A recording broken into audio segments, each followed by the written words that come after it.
All right, so Mother of Flies. I'm in my car, but I'm not driving. As you can see, I am parked. But Mother of Flies is another one I wanted to talk about from Fantastic Fest. It was such a unique, beautiful experience to see this movie because I had been hanging out with Toby Poser over the weekend. I had went and seen a movie with her. I had had numerous lengthy conversations with her. She's just an amazing, beautiful person. And her family is the Addams family, and they make films independently. And she stars in this, directs it, co-wrote it with her husband and daughter, and like all of them basically make all their movies. And this is no different.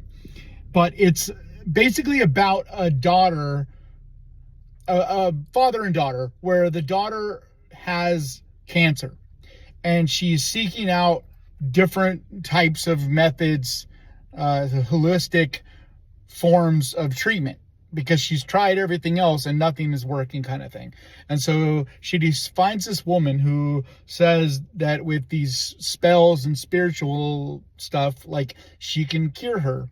And so her and her dad go off into the deep into the woods, into this really amazing, beautiful house, to, have this woman treat her and do these different spells and whatever you want to call it. Like, they're not exactly like magic spells. They're more of like, they're witchy, but it's like, it does feel at least a little bit like an herbal, holistic medicine, right? But then as it goes, it gets more and more weird. Of course, it's a horror movie and it gets super witchy and creepy and weird. But it's very much a slow burn, like a lot of the Addams movies. They're a mood piece. They're not a ton of dialogue. They're not a super complicated story. They're much more about the visuals and creative artistic design and the way they're shot, the setting, all of that. And this is just an absolutely gorgeous movie.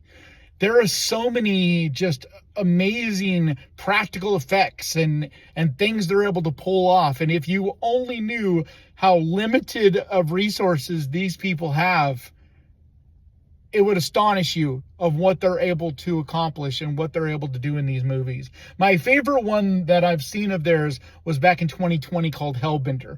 And this is definitely more in line with that one. I won't say that I think it's quite as good, but it definitely is up there with it because it has that same witchy, moody, creepy energy and visuals. They wrote the music in it, so it's got some really cool music to go along with the amazing visuals.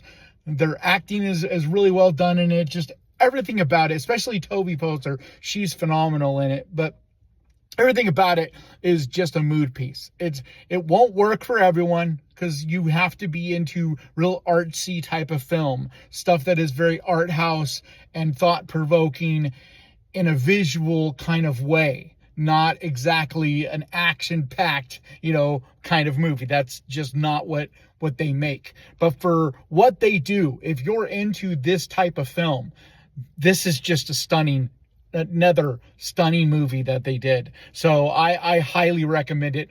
I'm sure it'll end up on Shudder or somewhere before too long, hopefully, because it deserves to get eyeballs on it. I know there is a considerable amount of fans out there for the Addams family and their movies.